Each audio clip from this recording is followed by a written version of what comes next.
Would you like me to call the meeting to order? But is it 5 or Yes, is we do, it Mr. Chairman. 6? Okay, 7? so it is 12:02 PM. We're calling the Economic Development Advisory Committee meeting to order. It's January 12th. January 12th. That's what we told them. So roll call vote. That's how, that I? Present. Present. John Udryan? Here.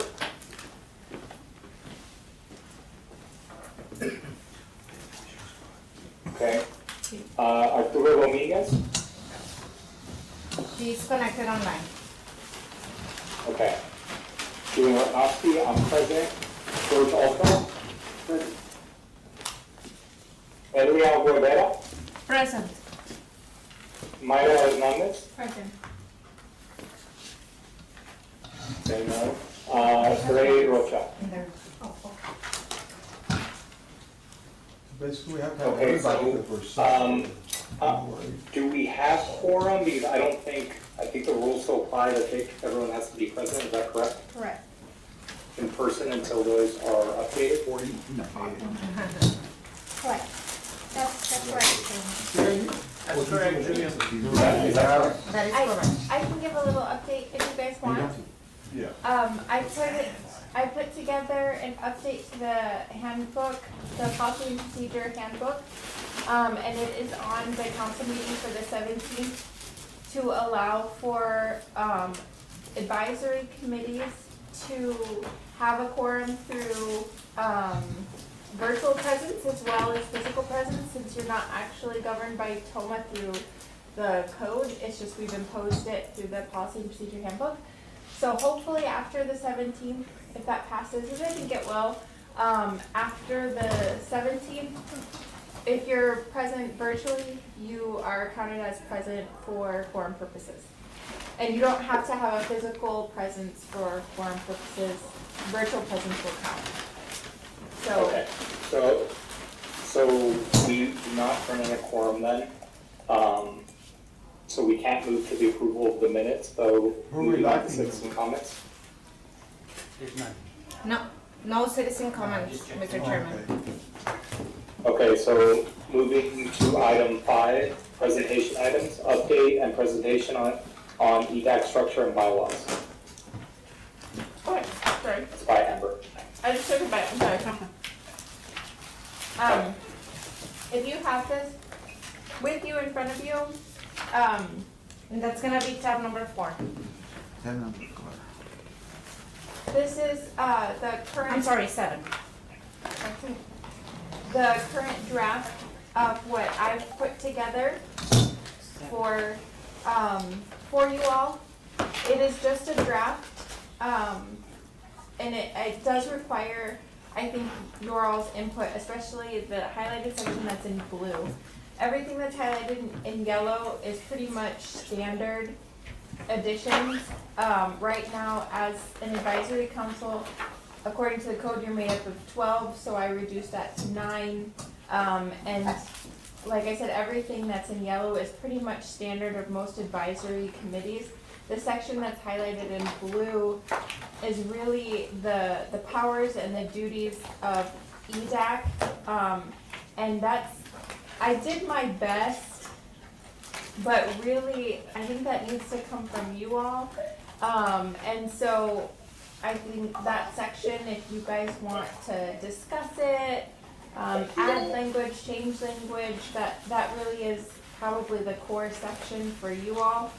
And the rest of them, I'm sure you might have input and changes, but that section right there is really the biggest part that I need assistance in for drafting, because that's kind of the core of what you guys do, and how you want to do it. Amber, question. So, like right now, there's some new council people coming in. So they wanna appoint their people, right? So in here you have all members shall serve a 4-year term of office. So then if that council person wants to put one of their people, then, I mean, this thing says, hey, this, I'm in it for 4 years based on this, so how does that work? That, again, that's how most of the advisory committees work, since the council members are appointed, they're, not appointed, they're elected for 4 years, and it's staggered already, so you have 4 council members who get elected, and then in 2 years, 4 more, so it creates a staggered. But if there's somebody that got elected, say like you, you came in, what, a year ago? A year ago, yes. So then, is she gonna have 4 years? So then, You serve along with the appointment will serve along with whoever is. Appointed. okay, so where is that? Because in here it says all members shall serve a 4-year term of office. Mhm. So it just says, you know, so where does it say that? Where, I'm sorry, where are you reading so I can find it? No, that B. Corresponding to their respective sponsoring elected officials' term. Okay, corresponding Mhm. to the respective sponsoring. Okay, so that sort of, Replicates wherever your Right. appointee council representative, that's the term. But does that cover if someone resigns at the end of a council member's term and a council member refills it maybe like a year before their term is up? Does the new person just serve the year and they're out? The next section says in the event that a member's position becomes vacant due to death, discontinuance of the council member's eligibility to serve, or the council member's incapacity or unwillingness to serve, or for any reason whatsoever, so anything, the city council then will fill the vacancy for that new council member by appointing a new advisory committee member. So if for any reason we lose a committee member, then whatever the new council member is, they're gonna appoint a new committee member.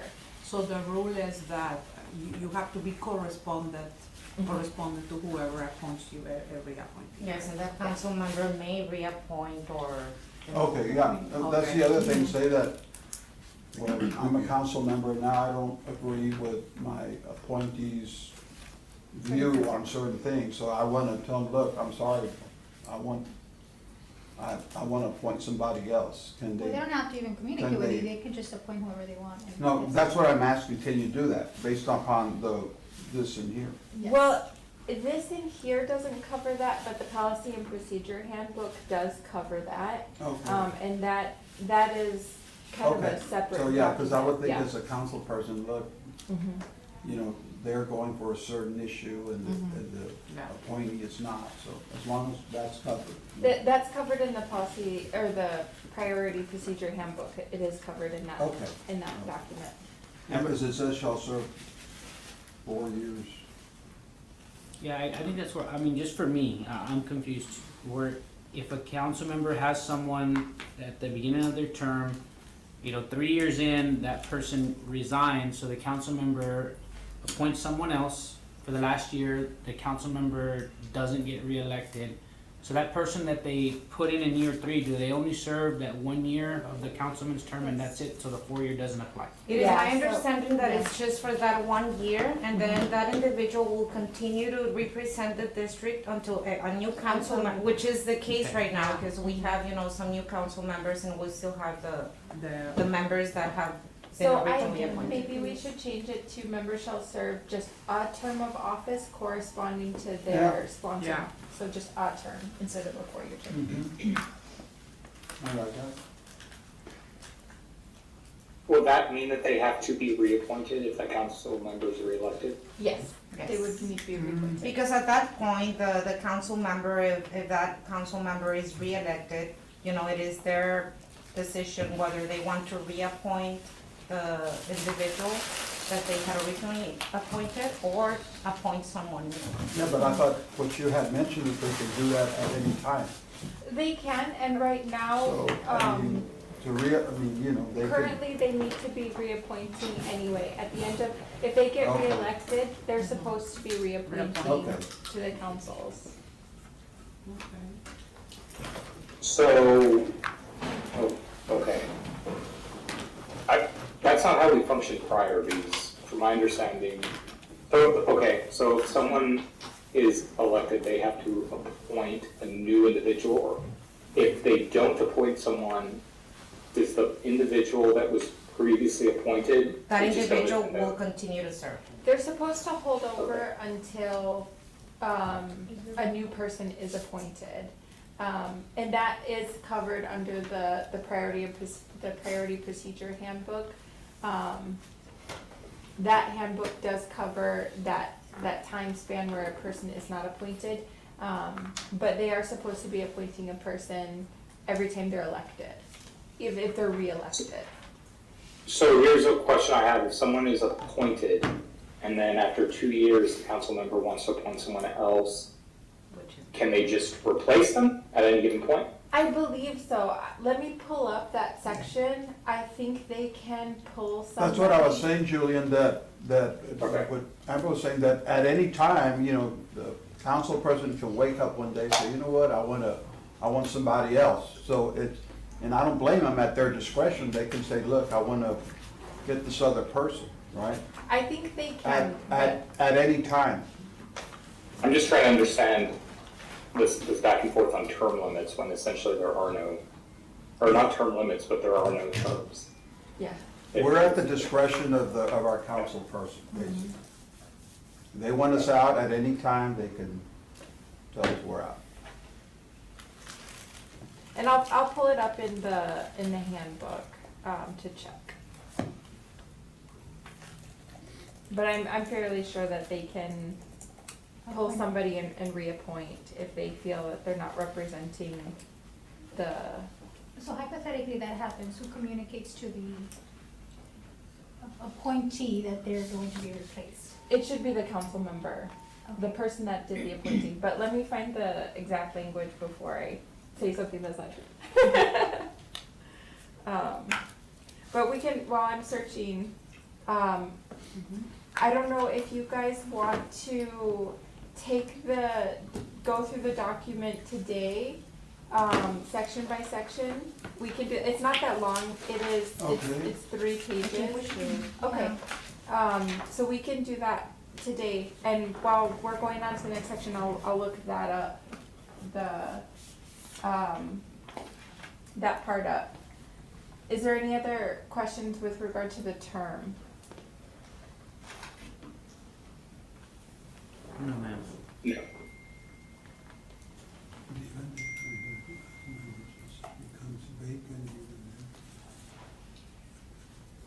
We don't have to follow Robert's Rules of Orders. We are making the recommendation to do that, correct?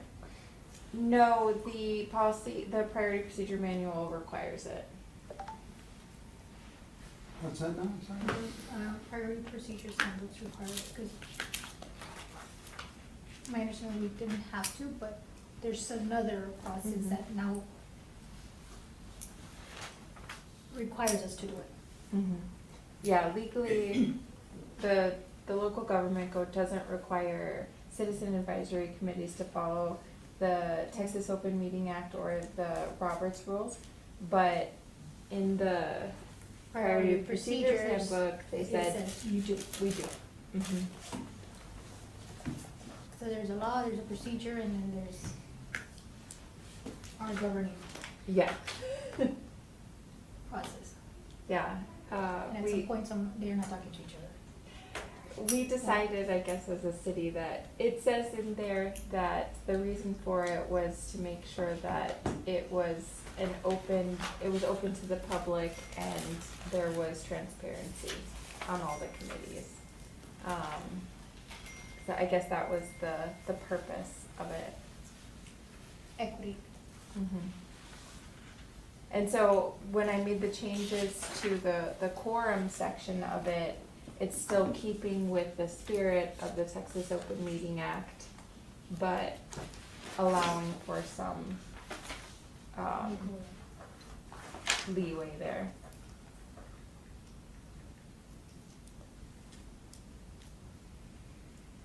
Now, in this meeting, as the chairman shall delegate where the meeting will be held. I would just, I don't know. We can change it, absolutely. This was just me taking, I Yeah. looked at all of the advisory committees Right. that we have, and I took the most generalized language. Julian, we can have one in San Antonio, if you so Why designate. San Antonio? Because Make it it says, somewhere you know, it else. says, as the chairperson shall We don't designate. mind. You know what I mean? So it just says. We'll start doing field trips. That is just very, a general language in case, in the event we need to move our meetings to city Yeah, no, but council that was, chambers. maybe it or- should be you or the atomic, the Yes, city. it can be Yeah, it anybody. should be the city, Mhm. right? Okay.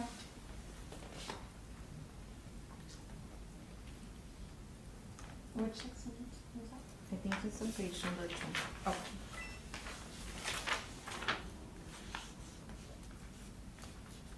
So if I understand, 2-193, chairperson and other, officers, so we don't elect subcommittee members, I appoint them? Okay, I can put that. That's a question. Oh, okay. Yeah, I'm trying to understand C, is that what C is saying?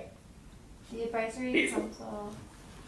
Okay, can we go maybe section by section, just so that we can all We're be on the jumping, same yeah. page? Mhm. Because I think we're going Sure. back and forth. Okay, so the first section of 2-193A, the chairperson shall be elected on an annual basis by a majority vote. Is that how you guys handle it right now? No, the way we've been just doing it is someone's elected and then we can call for a new person, but is this the recommended practice? This is the general practice. I think last year, didn't we do 2 years, Julian? Yeah. I thought that's what I thought it Yeah. was. I think it'll be very convenient and beneficial for the committee to keep it at a 2-year term, Okay, so I can do is it 27 biannual? biannual. Okay, I'll put biannual. Yeah. But you may want to add some language in there that they stay in the position until they're replaced by another appointment. Okay. So it says, so it'll be a biannual basis by majority vote of the advisory council and shall serve for, and it'll be a 24-month calendar period, and shall be eligible for reelection, so you could serve longer. And shall continue to serve until a new shall- chairperson is elected by the majority of the board. Now, last year, we also elected a vice chair. Just in other words, if the chairman's not there, then the vice chair presides. I mean, I know that on B, you mentioned may establish such other offices. as- Yeah, so right now there's no mention of vice chair, is that correct? And Well, I think that falls under such other offices. Yeah, so you don't have to Okay. put that in there, that can just be a policy and procedure you guys abide by within your own group. So it doesn't have to be a listed, unless you want it to be a listed, to have, it would just force you to have a vice chair from now going forward, always. Well, because Well, I do think it's good to have a vice chair in this, just in case if I miss a meeting, we already know who needs to lead the meeting. Okay, I agree we need to have it, yes. so we can put, the exact same language that we do for the chairperson as the vice chair. The chairperson and vice chair, Yeah, just put and vice chair on A. Yeah, because that would allow for whenever re-election or an election for the chair, you know, it could be that the committee decides to appoint the vice chair as the chair, and that's how we continue to moving and rotating members. Okay, then on B, it says the advisory council may establish other such offices as the advisory council may deem necessary. And then C, the advisory council may establish by resolution any such other committees as it deems necessary. The chairperson shall appoint the members and chairperson of all such committees. Those are basically like subcommittees. I know that you guys have an NEZ subcommittee. I don't know what other subcommittees. Church policy. But this just gives that authority to the chairperson to make those subcommittees.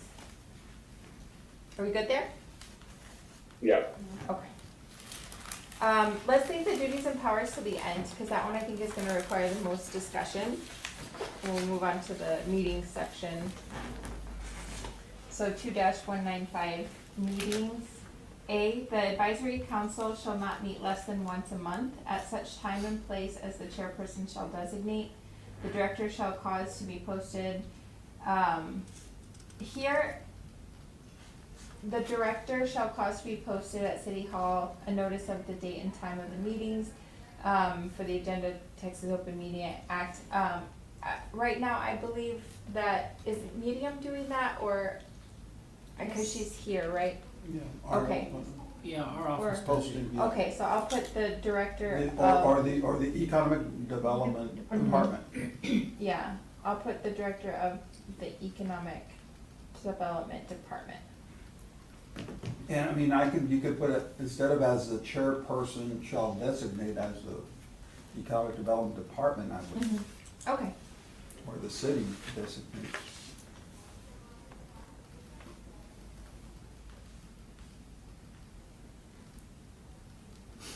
okay, so B says the advisory council may elect officers at its first regular scheduled monthly meeting and thereafter at its first meeting after the expiration of 12 months, and may hold annual elections on the anniversary date of the elections or as near as possible to the anniversary date of the election of each succeeding year thereafter. The advisory council may elect any such other number of officers as it deems appropriate.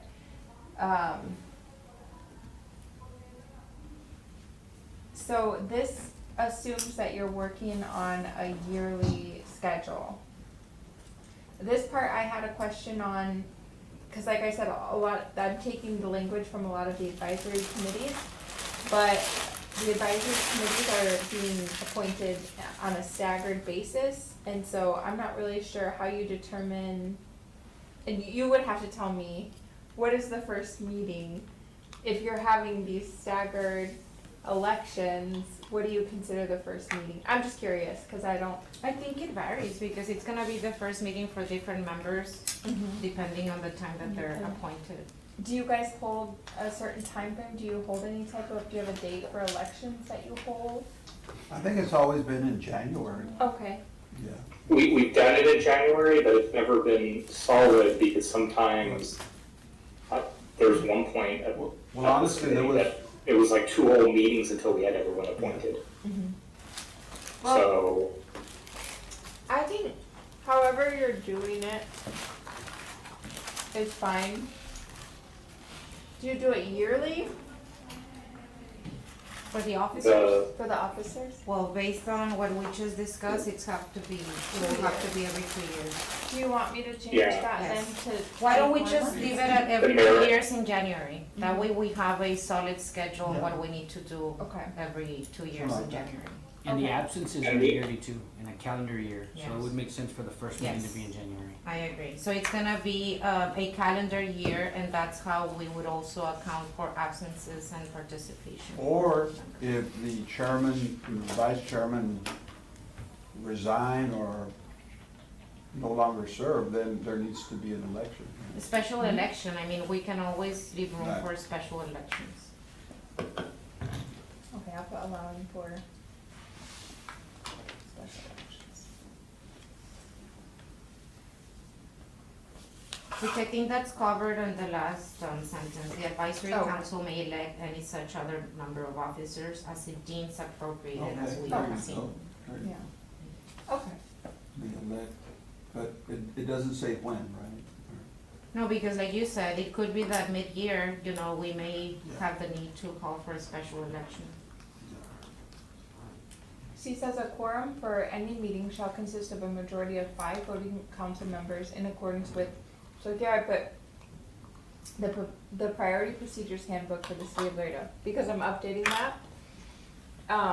And I didn't want it to say the Texas Open Meetings Act, because then it would require, the physical quorum.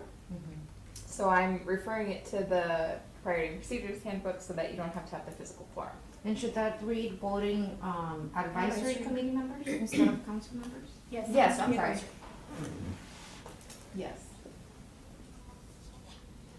Very good.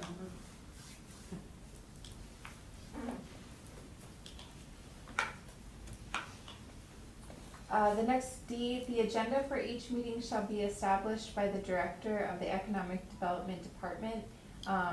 This was just because from my understanding is that Medium is right now setting the agendas. Any member of the Economic Development Advisory Council, either voting or non-voting, shall have the right to place any proper item of business on the agenda by placing a written request with the Director of the Economic Development Department prior to the posting of the notice of the meeting as required by law. That's just my understanding of what's happening right now, is that everyone's sending them any items to Right. her for But- post. Maybe non-voting members, maybe that can be included as public comments. You know, if there's any non-voting members, that would like to present or give an item or talk about an item, that can be included under public comments. Yeah. Okay, Now, so I can just- but I guess the only thing is here is, say that a member puts in an agenda item, but the director doesn't like the agenda item, so then, It will be at the discretion of the director, because I think that's one of the issues that we've been having in the past, to where there are items that are being, and for the most part, we have Okay. always included the items, you know, I Right. don't foresee I- that. But a lot of times, you know, certain items require further feedback or run it through other departments or city manager's office, so just for the, you know, just for the sake of having a structure, it'll be at the discretion of the director. okay. So, hold up. So, for example, if an item wants to be placed on the agenda, the director can have the right to say not to put it on? Correct. Not necessarily. I guess what I want for the committee, what I want for us to avoid is having that perception that we're not gonna put it. Because a lot of times there are items that are being requested that for one reason or another are not included in that particular meeting, you know, because some items do require some further, I guess. I understand that concern, and but I do not agree that the economic development director should be the deciding point, because then we have no autonomy in items we'd like to consider. Then that's an item for discussion at the committee. You know, that's why we're reviewing this, so that we can discuss and see what's you know, the proper, I guess, structure that we should implement. Well, I have here, And in here, And I would just like to say, this isn't anything directed towards you, Miriam, but there have been directors or situations with committees where essentially the committees were controlled by the directors, and I don't think, I think what really should happen is we should work closely with our directors, and I think at times when you said there's not enough time or this and that, I obviously listened to you, Miriam, on that. Yes. But to have, this actual rule that can basically muzzle the EDAC, I can't agree with it. I do have in here that, that the advisory council shall have the right to place any proper item of business on the agenda. So maybe instead of writing at the discretion of the director, just to leave that language in there, because that does leave some room for some discretion, because we do get, at least in the legal department, when people are posting agenda items, there are items that people will try to post that we have to review that are not proper items to post. And so maybe that leaves a little bit of room for discretion when it comes to like items that are just not proper to post. But without, Can you define what removing proper that- means? I mean, I know the definition of proper, but is Mhm. there another connotation to proper in municipality rules? for us, it's more of a legality question because there are some things that aren't supposed to be posted because of, they're supposed to be put in executive session, and so we're not supposed to be posting them. So we won't know until Mhm. we The know, item and is that proper. means so. Right, so like, for us, it's more of a legal review.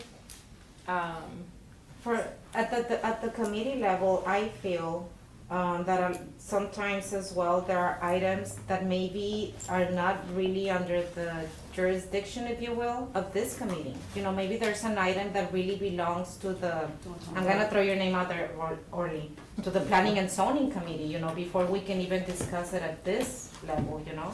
Yeah. It's just having that understanding, you know, there might be items that it's not necessarily that we don't wanna place, but there are just items that might belong in other committees first, you know? But isn't that the responsibility of the sitting committee members to understand those things? I still don't feel comfortable allowing the committee to be, well, I guess here's my question. Does planning and zoning or any other committee have language like this inside of their committee? Let me pull it up, I believe so, I think the language that I have, cause I don't have in Or if you here, want, we can I- skip it and then, I don't know. I don't have in here that it's at anybody's discretion. I have that it's just that they have the right to place any item that, so long as it's proper, so I don't have the language of anybody's discretion.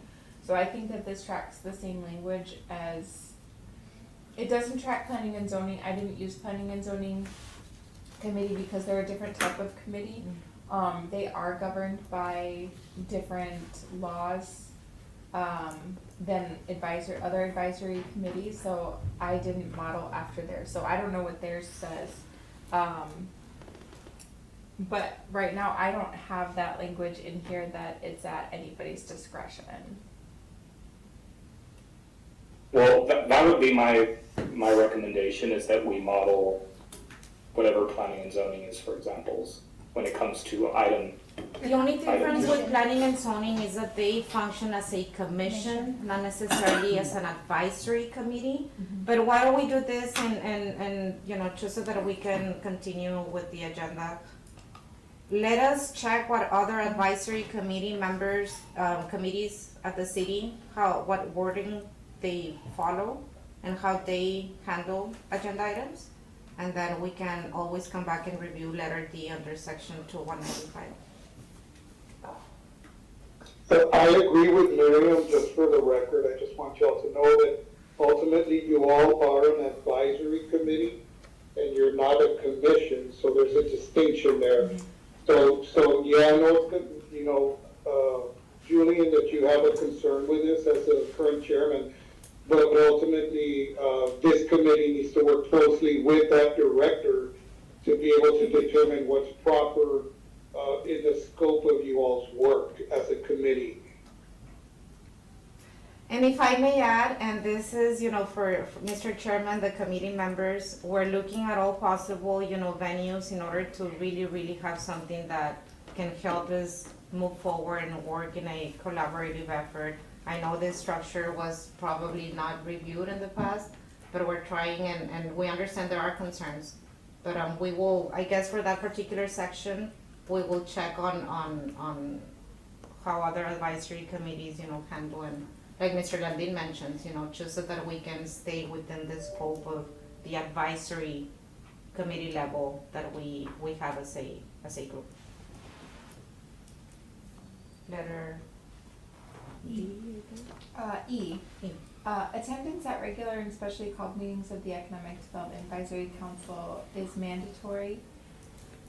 Any member with 4 unexcused absences in a calendar year beginning each January and ending each December shall automatically forfeit his or her term of office, and the city council shall appoint a new member to complete his or her unexpired term of office. Any member who knows in advance that he or she will be unable to attend a meeting shall so notify the chairperson at the earliest possible time of the reason of the absence. The committee shall determine the reasonableness of the acceptability of any absence and shall excuse any absence it considers unavoidable or reasonable.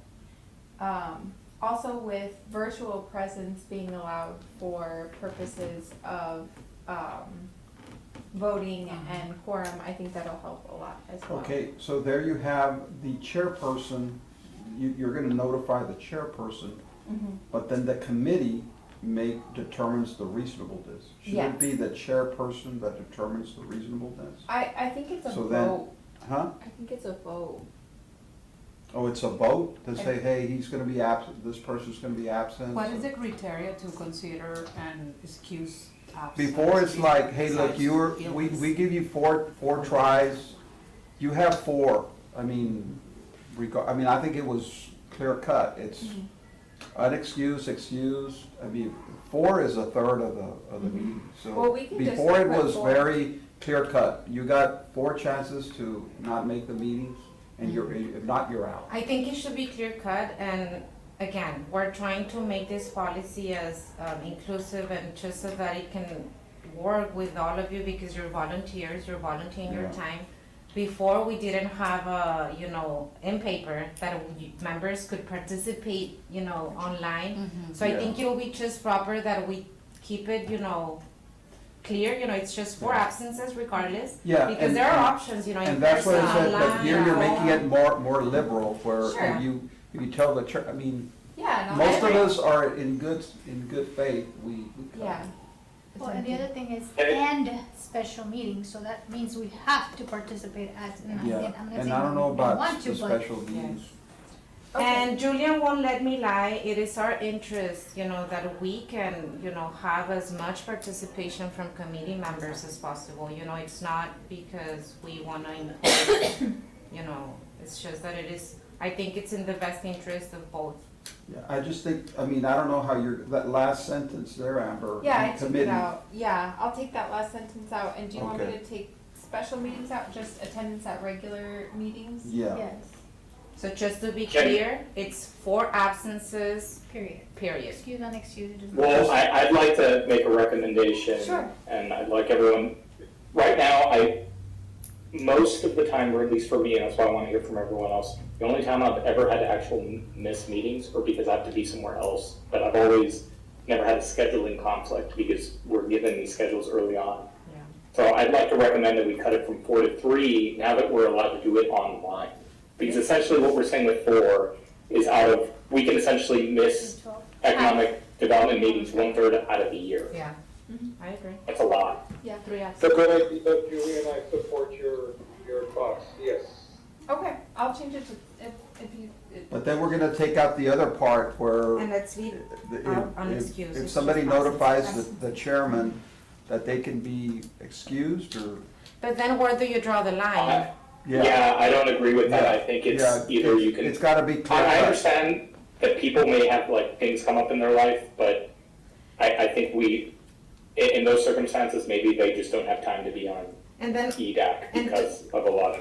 and to your point, Julian, when Looking at it's a commitment, when, we are, and I say Yeah. we because we have all been appointed to boards, when we accept to serve, it's a commitment as well.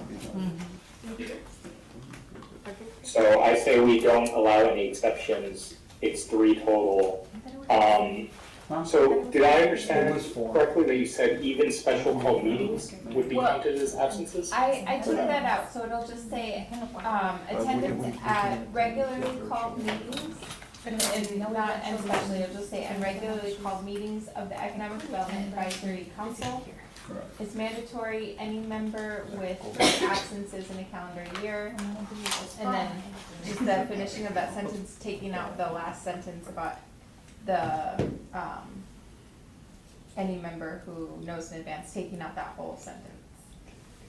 So I have a question. If, for example, we went through this round of meeting or interviewing all the candidates for the Economic Development Director, if we vote at an actual meeting to set an additional meeting, is that considered a special call meeting, or is a special call meeting any meeting that's called outside of Outside a? of our regular schedule. Outside of the regular Yeah. schedule. Any So meetings, if we yes, any vote meetings to outside of add- regular schedule are considered Let's special. say, Mr. Van Veen tells us today, hey, we have applicants coming in, and we'll be ready for the next Economic Development Director interviews by next week. If we voted today to turn that into an additional day of EDAC, that wouldn't be a special called meeting? It will be a special call meeting. Any meetings outside our monthly It's not the 12th. scheduled meetings are special meetings. So I'd like to say that if we can write an exception in there that changes like if we vote in a meeting to add a special, but that still falls within the absentee, because I'd like to give the example, when we set that schedule for the Economic Development Director, interview process, we polled the entire group and we had like a unanimous consent on a schedule, and we still lacked a lot of individuals showing up to that meeting. I don't think an example like that should be excused, especially in those circumstances. What was hard with those meetings is that we're going 3, 4, taking half a day, and sometimes our work schedules are So why don't difficult. we word it to where there might be special meetings that will require, something along those lines, that will require participation and will count as an absence. Can we just leave it out? I think you have to say regular Leave it and out. Can we special. just leave special, Or just special regular? Just meetings leave it out and out. that's it? Yeah. Because that's what it is, special meetings, then they should not be occurring often. So it should be, agree. so I would hope they're not happening often, then now we need to exercise attendance or not. Yeah, I don't think that you can include some special meetings and not all. I I think, just say we I think exclude it if it's- that's okay with the committee. I think it's all or none, so it's. Yeah, can we just exclude it? Is that okay with everybody else? We just remove the special meetings out of the Yes, attendance? I think, Mr. Landine, Julian, and everyone else connected, attendance at regular called meetings of the Economic Development Advisory, that's when we apply the rule.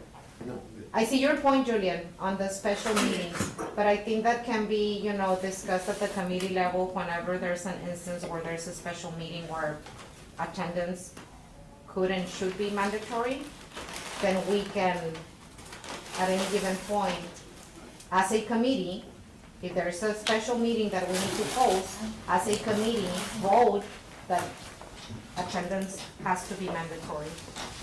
The only reason I'm highlighting this right now and actually standing to this is because if the economic development director position is going out again, and if we can't establish quorum when we do those interviews, it creates a mess. And the fact of the matter is under this policy, people can decide not to show up after we polled for those interviews, and now we don't have quorum. That's my concern, because How often that's will going that out again, happen? and that interview process is gonna start over again this year, and we're gonna run into that issue. But how often is And, it gonna happen? and at the end of the day, if I may, Julian, I It's think just a that recommendation. that last, the exercise we went through last time was pretty discouraging, probably. Yeah, I expressed my how I felt about it, and I discussed it with the city manager. We're gonna wait, just an FYI, just to keep y'all informed. I know this isn't an agenda item, but you brought it up. We're gonna let the new city manager come in and be the one to decide if they're gonna go back out to committee for you all to interview the candidates. At this time, I'll be transparent with you all and tell you that there's only 2 qualified candidates for that position that have applied. And so we're about a month away from a city manager. And the current city manager felt like it was probably appropriate to let that new city manager tell us the process that he or she might want to take, including him or her interviewing the candidates without the committee or with the committee. So I just, and ultimately, since there was such a lack of interest on the last go around, I'm not sure that we would get the interest again for this go around. That's my case in point right there. That's my concern. Are we good to Okay. remove special?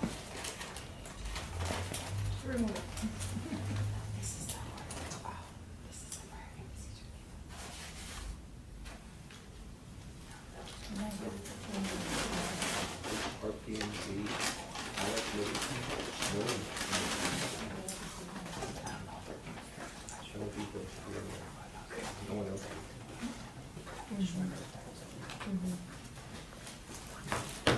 There's a lot of stuff that's so I'll look into it, but it might just be 4. But I'll look into it for sure. Moving on, So we're good to remove it, right?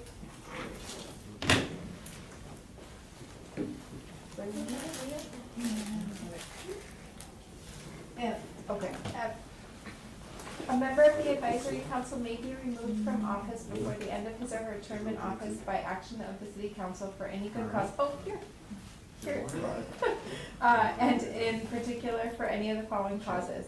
1, failure to attend properly to the duties of the Economic Development Advisory Council, or 2, failure to comply with any of the provisions of this division. If a member is removed from office, that member's position shall be filled in the manner provided for in this division, which is reappointment by the city council They can- member At any time. at any time. And this is pulled from the priority procedure handbook.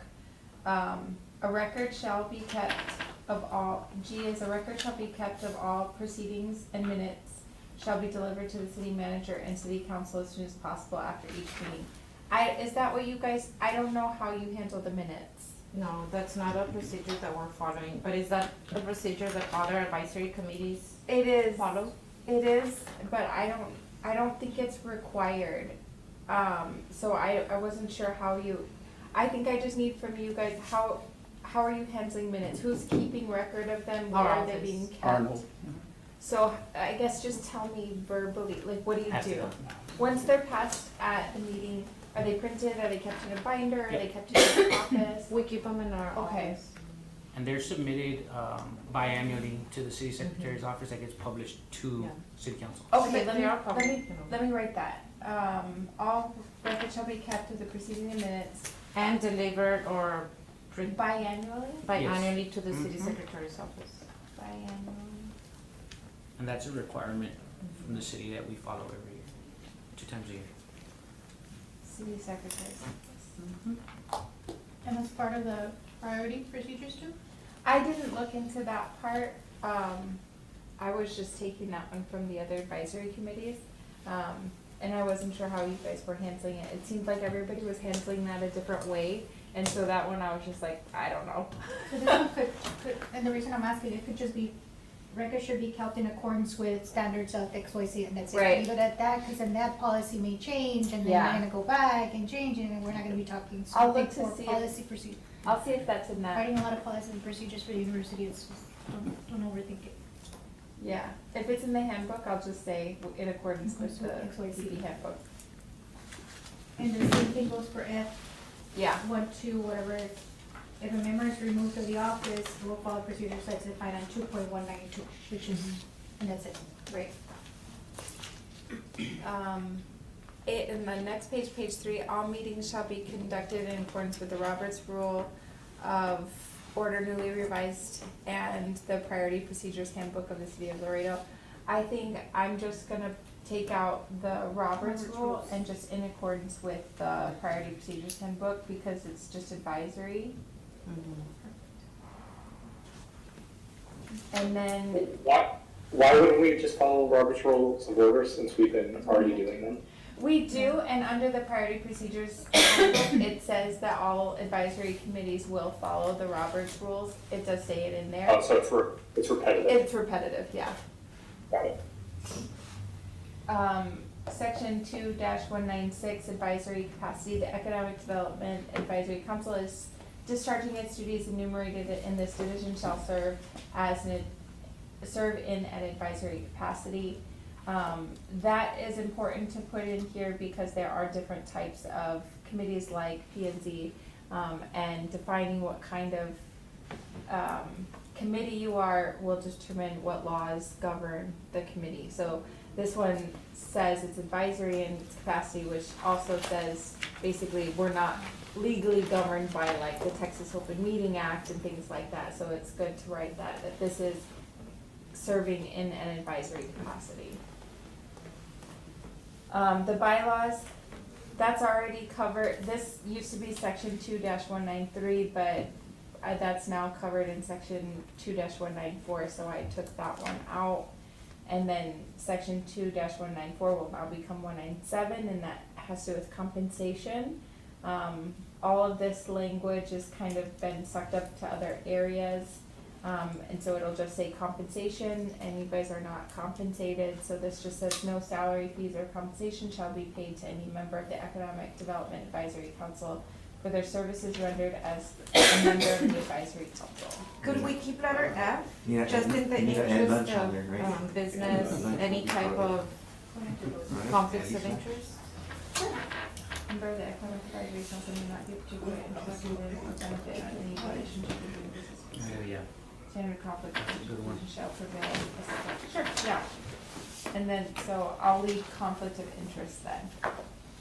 I'll put that back in, compensation and conflict of interest, and then I'll add F back in. So it'll be A and B.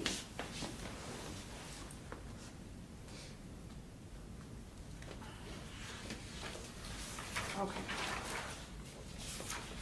And so I don't have great internet in here, I tried, so I can't look up some of the things I wanted to look up in here, so until I can get access to internet, we do need to go back to the powers and duties. So I'll just tell you what I wrote, and that'll get us started on the conversation.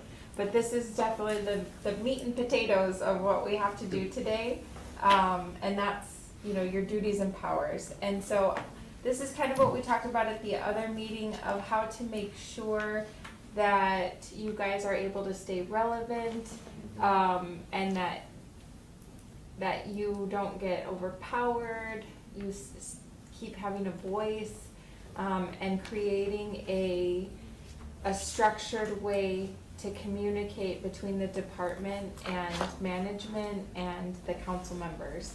So I did my best, but like I said, it's definitely gonna need a lot of tweaking coming from you guys. So this is just a draft, and you guys are all welcome to change as we go. This was just the best verbiage I could come up with, so moving on. A, I put the Economic Development Advisory Council will advise and make recommendations to the Economic Development Department on matters and possible projects related to. This list was just a list that I know you guys handle, and it's not completely inclusive. Strategic economic development and growth within the city of Laredo, included but not limited to the neighborhood empowerment zones, comprehensive planning, tax increment reinvestment zones, and any other matters related thereto. I don't know what other matters you all handle, or if you wanna reword that. I don't think anyone that's participating by video has that document. What was emailed to me doesn't include that. Okay, is there a way I can share it? Do you have access to share the? I mean, if If you have it in your email or something, maybe you can share. But this, Share your screen. no, it's the same document that we've been reviewing, Julian. Oh, I'm sorry, we went Page up, one. I'm sorry. Yes. I'm Okay, sorry. duties and power, I'm sorry, okay, Back to that's on me. page one, at the bottom. Got it. So this kind of just lists specifically the areas that you deal with. And we could make it just broad and just say projects related to economic development and growth within the city of Laredo, and just leave it at that. I don't have to list them, we don't have to list them. I don't know, up to you guys, how you want that worded. I'd rather it just be broad, because we're not specific to any of these things. We kind of cover everything within that umbrella. Okay, so I'll just take that out and I'll just say. Well, but it does say including but not limited to. Yeah, it doesn't limit it, so I could just take it out and just Yeah. say possible projects related Within to the city of Laredo. strategic economic development and growth within the city of Laredo. What happened to your, that one thing. If you think that oh, perfect. that encapsulates enough of the vibe of what you do, I don't know. If I take out that last sentence, that last part, and just end it with the city of Laredo, does that encapsulate enough, is that broad enough, to describe? We're on tab 7. I think it does. It does. Okay, Yeah. We'll just remove and we'll leave it at, to strategic economic development and growth within the city of Laredo, period. okay, and then section B says, The Economic Development Department will I'm sorry, review. what was that last one? We're on page 1, section 2194, letter A. Oh, One in tab blue, 7. all the blues, yeah. We already went through all the yellow stuff. And we're gonna end the sentence after See, City of okay, Laredo. on A, Yeah. I think what the 2017 comp plan really taught us was that, to look at ourselves, as an island, is to, you know, it's kind of self-defeating. Regionally, we play a very big role as a port, you know, in the banking industry, in the health industries. I mean, I realize jurisdictionally, you know, our city limits are Laredo, but there is so much more to Laredo than Laredo. There are, you know, Cutula, Encinal, San Ignacio, Zapata, you know, Hebronville, you know, Nuevo Laredo, like regionally. I mean, it's a minor thing, but I would say, and growth within and regionally around the city of Laredo is Okay. kind of a wordsmith of that. Within and around the City of Laredo. Yeah. So all that could impact us. Strategic regional economic development. Now that George is here, let's go through all the yellow stuff. Yeah, well, can I add real quick? I think we've hit quorum with George being there. That's 5 No. people, isn't it? It's 7. Or am I miscounting? 7 under the current rule. You're still not, we need one more. Under the current rules? Who's the other one that we're lacking? We don't have, R2D2. like, we No. don't have the But- 12 but- that was but- required. No, George, I mean, not George. To No. we Yeah, implement John, this. sorry. The other beetle. Yeah. But under the current rules, it's 12. We don't even have 12, but the rules say we have, Oh. we need to have phase 7. So if one of the candidates out in virtual world Well, is but here, if then we would it's have in the work 7, virtual. even though we don't have the 12. Well, this will change it all. So do we See, just this go will with the change it. spirit of the law as opposed to the letter of the law? I mean, I love the spirit of the law. yeah, I think we should go with spirit of the law, Let's go laissez-faire. you know? Because if we're not gonna, I mean, If we we won't get anything could, done. if we, Well, this will, if these changes will make it happen hopefully by the Yeah. next Oh, I month, see. we will be We're good. around the corner. Yes. yeah. Okay. We're Just need to almost clear this there. up so that way next meeting we're I good got to you. go. But Since George, at you the- got turn, we can. And it's not gonna take us months now. Since because at the- technically from when we. At the next council meeting on the 17th, I have that you can make the quorum with the virtual presence without having the quorum of the physical presence. So that's on the agenda. And then the tidying up of the ordinance. Mhm. So Also. if that passes, then maybe we can finish up the tidying of this ordinance. And so then we can pass this in the meantime. So that one passes, then we can pass this. Come back to city council and I present. see. Mhm. So. Okay, so it's gonna be broken up into 2. It's Yeah. gonna be to fix the quorum first at this next council meeting, and then all of this other green and blue stuff will happen The next one. the next meeting. I hope so. Next meeting. Yeah. Okay. That's my hope. So B, the Economic Development Department will review recommendations of the Economic Development Advisory Council and provide the Advisory Council with feedback on the feasibility of the recommendation, on the recommendations.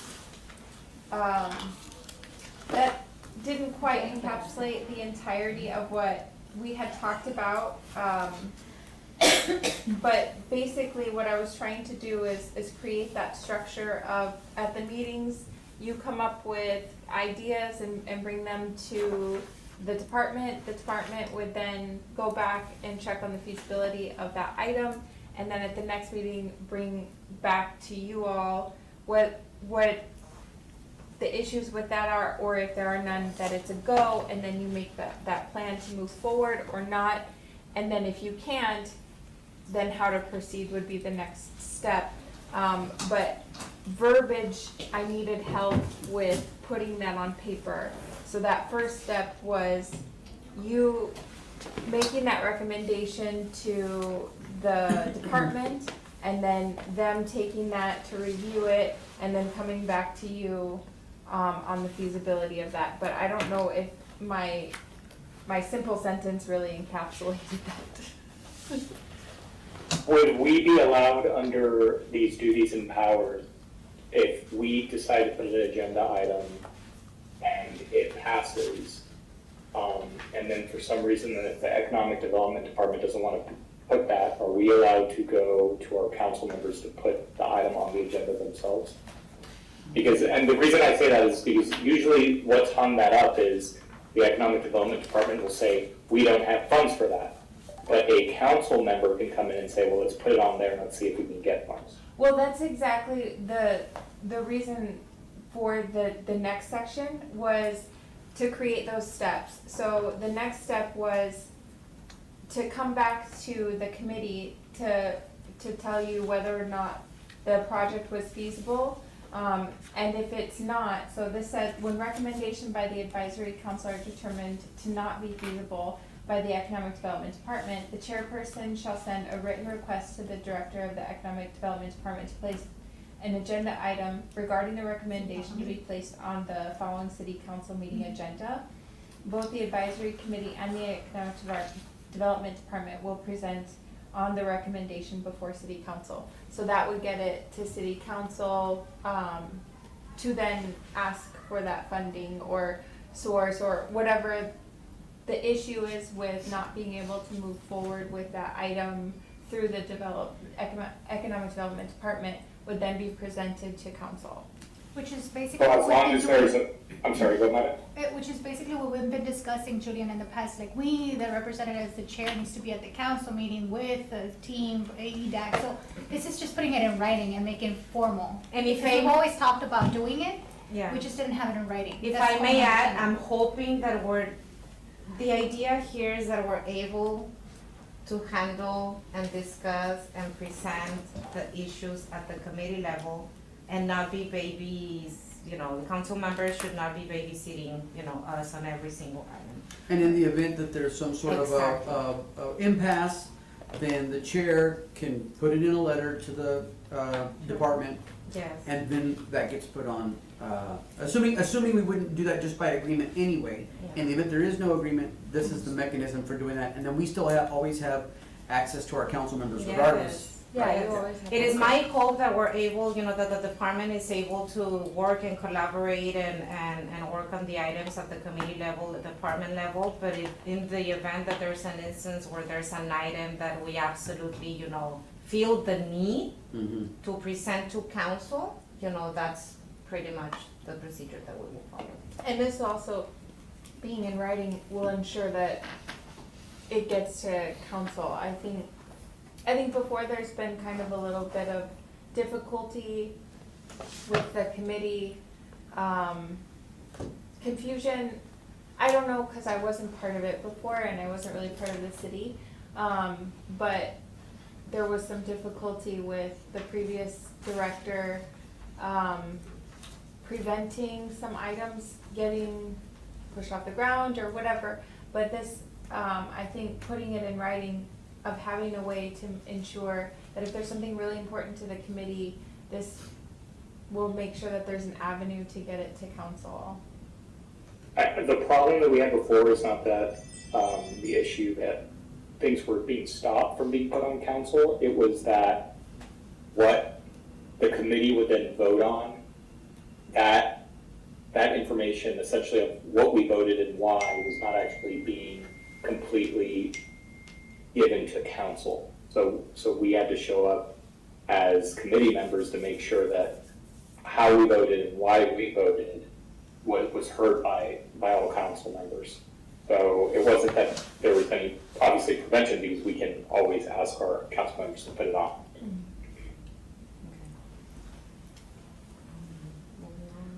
Well, I think we're good. if you, For the next yeah, one. if you like it. Unless- Yeah.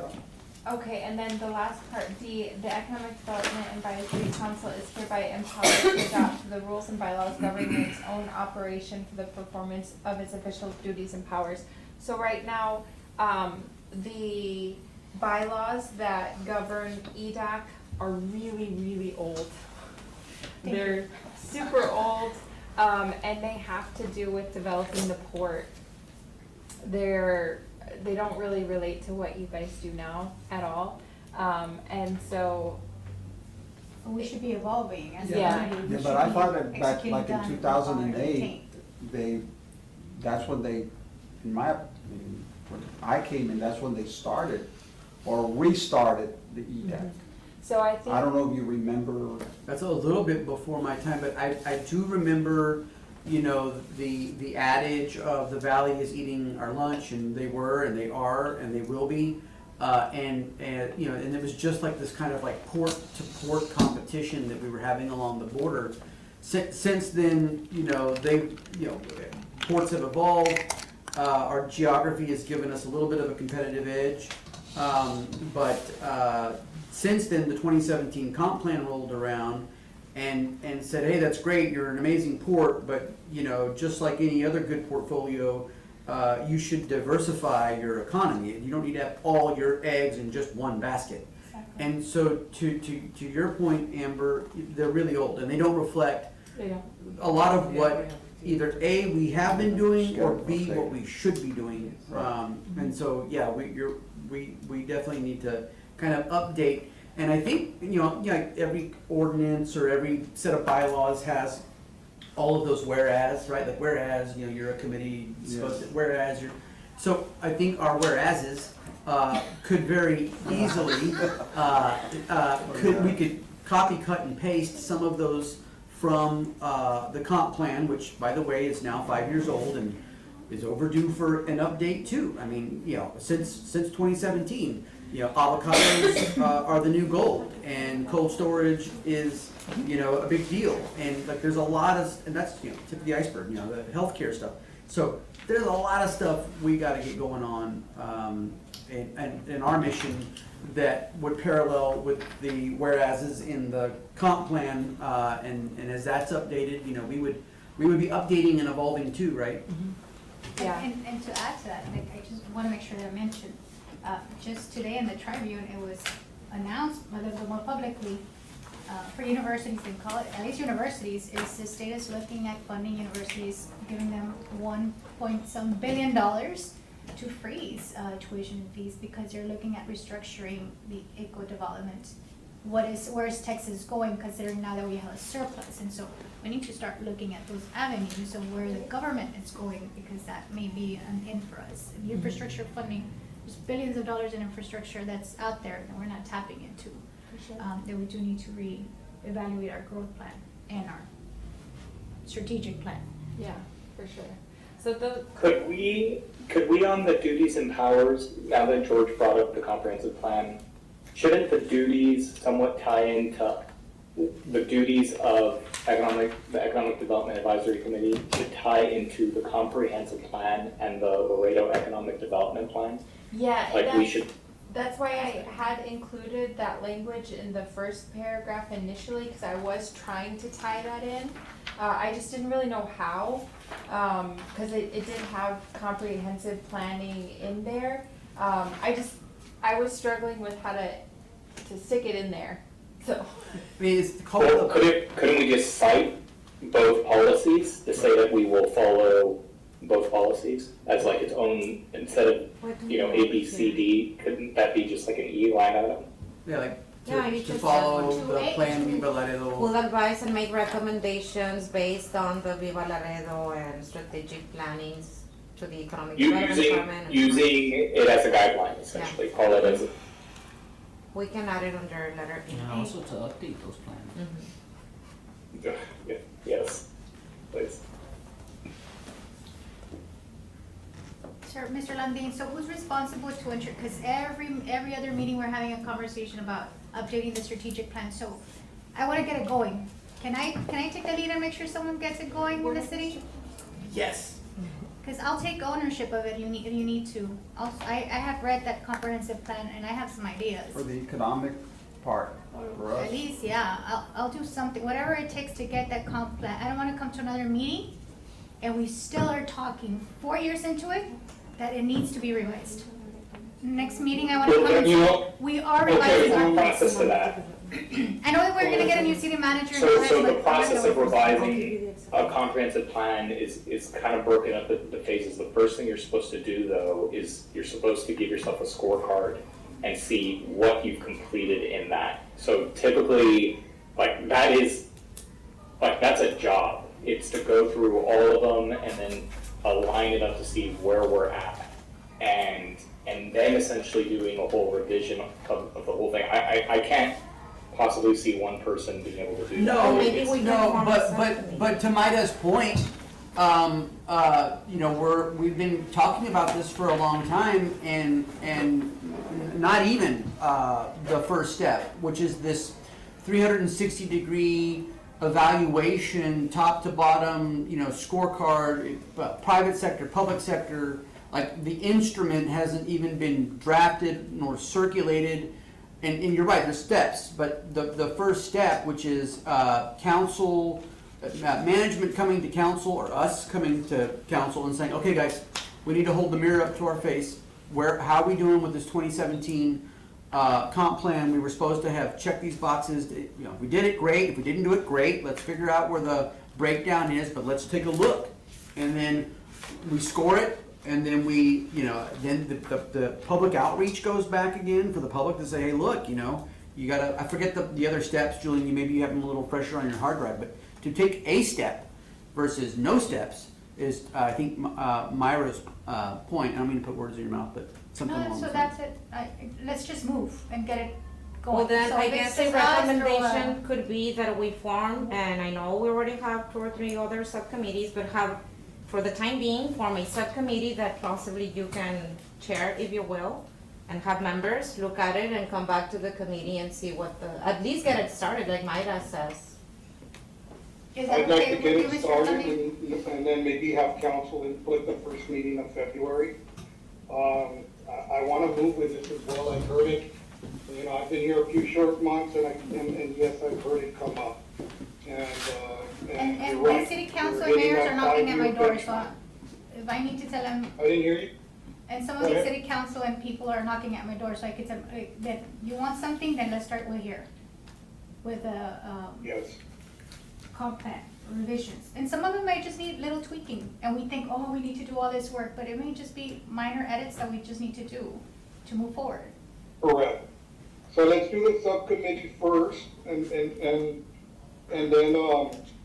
if you all feel like we're ready to address it to council, I'm open to it. I like it. I think we need to do that. My recommendation would be this a subcommittee, and we can send out an email to all the committee members and see who wants to be part of that subcommittee. Maybe plan or host a special workshop or meeting just to go over the plan and identify, and hopefully, like Mr. Landin says, you know, if it's something that we feel we can already present to city council in February, we'll do that. Because it's an eco development project that we can launch out, and then, like Julian, I think you have more insight on this plan. Now we can target the subsections that need to review it. So I guess I'm just trying to understand the subcommittee. So we're the ones that are deciding if the city has checked boxes or not? No. it's just to review the comprehensive plan and see what areas need to be, yes. So the city Okay. council can start activating Okay. and start again, and we need to hire again the consultants. Okay. And we need to bring all And- this. and more than community, anything, start the Mr. conversation. Understood. And I more than understand. anything, Okay. I think that you as advisory members can give us advice on the 2017 comprehensive plan, you know, what are the areas where, you know, we need to start moving, like Maida says, you know, as advisory members. And could I go back really quick just to write in my notes, what were the 2 things to add to those duties and powers? It was the Viva Laredo comprehensive plan, and what's the other? The City of Laredo Economic Development Plan. Which should. That may not be exactly how it's titled, but it, We have. I can like probably find it real quick. Which those all should be talking to each other. Okay.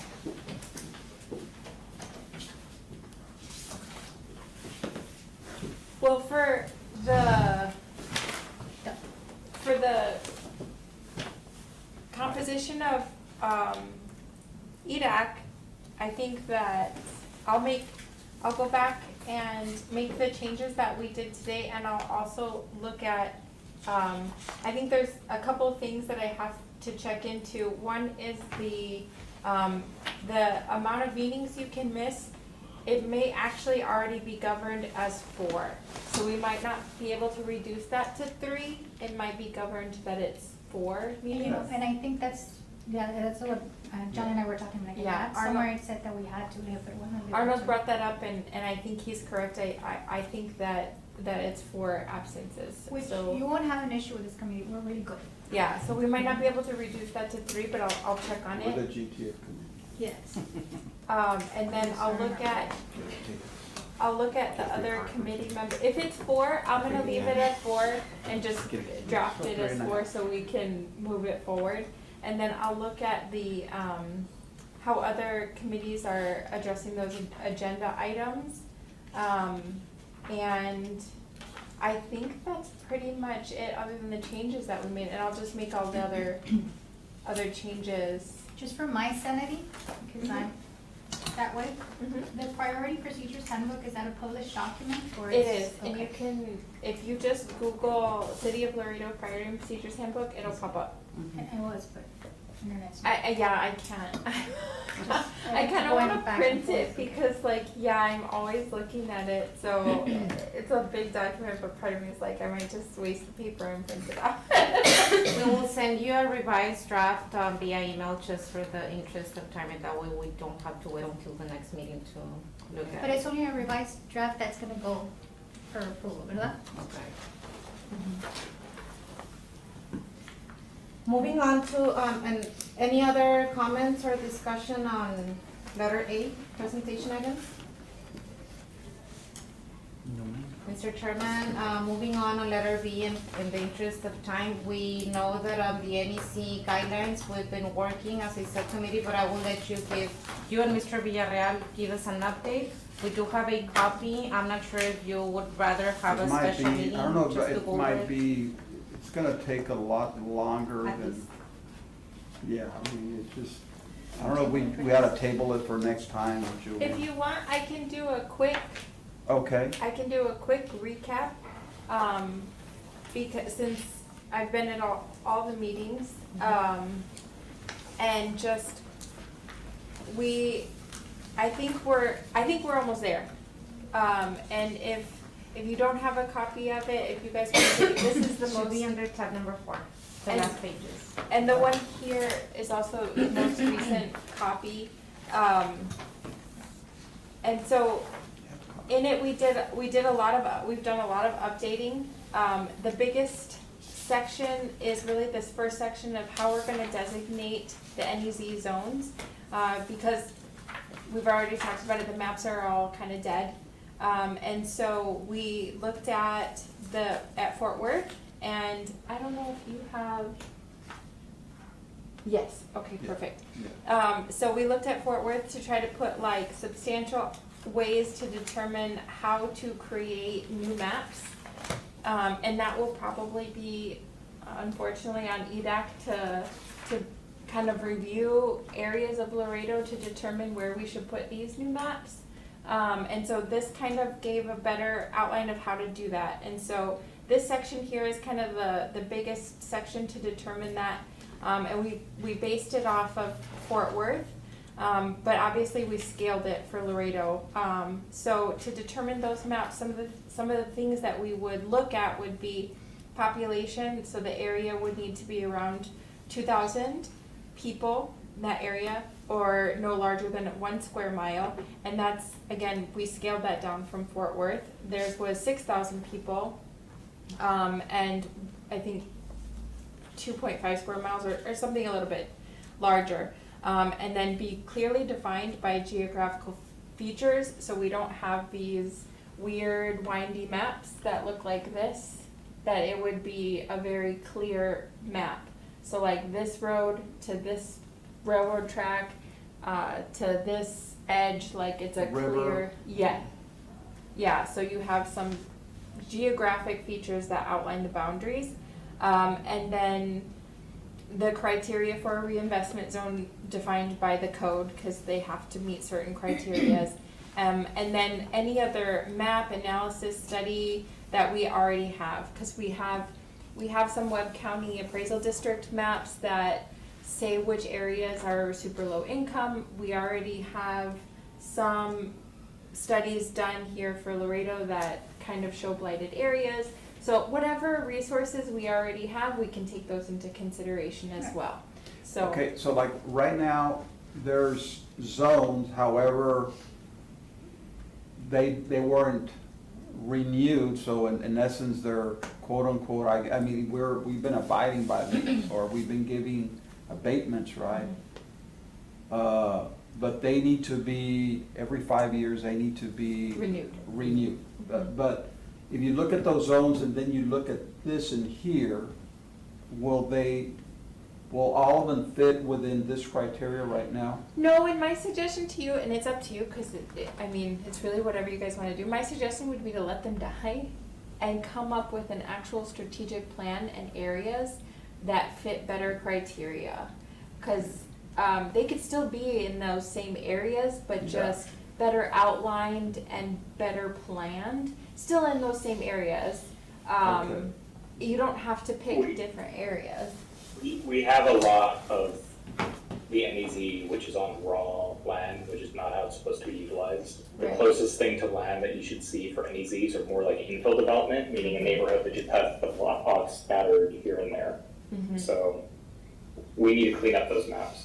Yeah, so I would let them die. So, Well, you've got number 3 here, which is meet the criteria for a reinvestment zone as described in section 312 of the Texas tax code. So we don't know what that means, so I don't know. I mean, I could pull it up, but it's really just like, it's low income, it's Yeah, and falling that's what we apart. discussed, is these zones should be based upon need versus based upon, I mean, I understand the square footage and all that, but it's more of need, and you base it upon, like in that case, I mean, what's the medium income of the area, and what's the value of the homes in the area, and could there be an uplift, also the potential of an uplift in the area? Yeah. And the rest of the changes within the document, we've all pretty much gone over quite a bit. We closed the gap so that we're talking about residential homes as anything from 1, 2, 3, or 4 dwellings. And then multifamily development would be 5 or more. So we've covered that. We've covered just some of the changes that needed to happen that were just misprints and things like that. We took out industrial projects, so it's just commercial, there's some more industrial. And we've increased a little bit of the investment, but not all of the like continual investment. The design guidelines, no metal buildings, the construction materials need to be a little bit better. And I know Julie and I went back and forth, because, you know, the way it is, it's 70% masonry, which is brick, but there's a lot of buildings that are real nice that can be stucco, can be plank siding, but like Julian said, I mean, sometimes when they do stucco, maybe they don't use the correct or the quality of the material that they should. Right. But there is a lot of, aesthetically, there's a lot of stucco buildings that are really nice. What we don't want is people to go in into just try and use inferior building material. Yeah. And then we took out some of the ineligible we didn't take out, we added to the list of ineligible projects. We have blood banks, but I added plasma centers. They're actually 2 different things. Blood banks and plasma centers are different, so I added plasma centers to that.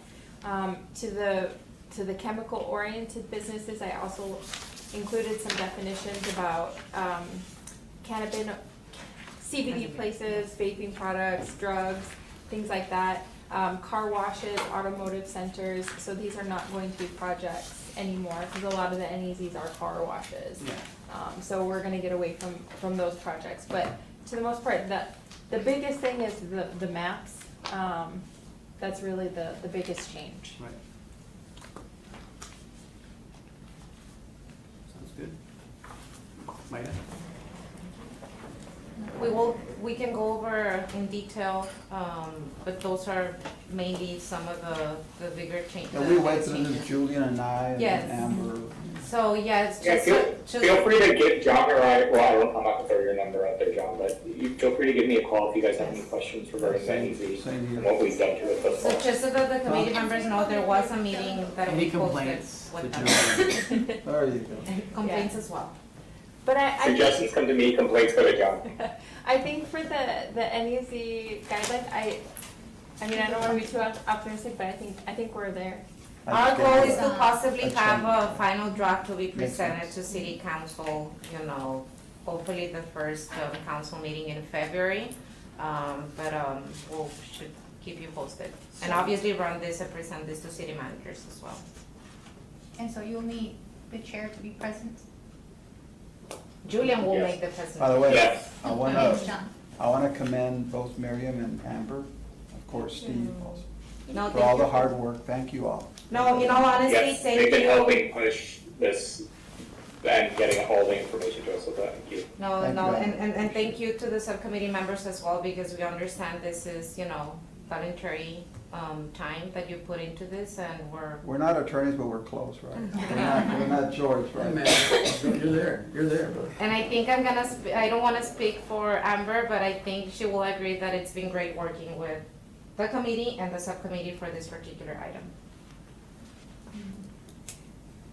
So I want to add to that, if I may, coming on board in August, you all were one of my first meetings, and I had even started, I think it was at the very end of July, when I first got in, kind of just nosy to see you all in action. I can just say honestly that I appreciate each and every one of you and the time that you take out of your personal life to come in and help the city. And all of you are wonderful, and I've learned a lot from you all. And I look forward to continuing to learn from you all so that we can walk hand in hand to help develop the city. Thank you all very much. And Miriam, I'm also very proud of you and everything you do, going back and forth with the committee and myself and Ms. Cabello. So each you all, Amber as well, with helping get this across the goal line. Thank you all. Thank you, Mr. Landin. That would conclude the items on the agenda, Mr. Chairman. Okay, so I guess we just moved to adjournment, but. We just adjourned. Okay. Yes, we don't need any Yeah, we just motion. adjourned, we didn't take any action. Well, Okay, But quick, I guess. Oh, yes, Ms. Amber has the floor. announcements? Just really quick, I'm also working on the parklets in the sidewalk cafe ordinance. I brought a copy today, but I'll have Miriam email out the most recent one, cause I'm updating it all the time. I have to go to P and Z on the 19th on that to see who's gonna let me take it, because right now the sidewalk cafe is in the land development code and the parklet ordinance is in the muni code. And I purposefully merged them, and so I have to see who's gonna let me publish it where. And I would like to publish it in the muni code, so I have to see if PNC, or they already left, if they'll let me take it away from them. But I do know that EDAC will need to review regardless the parklet cafe, the parklet ordinance that I wrote. So I do have it here, I have a copy here, I brought just the most recent one because I was working on it this morning, but I'll also have it, I'll send it to Miriam to email it out as well, because I'm always updating it. So that in the meantime, while I go to P&Z, you guys can review what I've done so far. Okay, And just a super brief announcement on that item, Mr. Chairman and committee members, please know that there has been a lot of meetings being held with the different departments, with fire, with building, with planning and zoning, long meetings, just so that we can, I know this is an item that has been on the table for at least a year. So there's work being done and there's progress that has been done with this particular ordinance. And, there are some minor challenges that we will be facing as far as combining both. But the whole reason is to have a cohesive, plan of work, and if combining is what's gonna make our job easier moving forward, that's pretty much, Amber's participation at the Planning and Zoning Commission meeting, just so that we can identify what's the best and more effective way of getting this, already presented to council. Okay. Thank you. Thank you for your time. Thank you.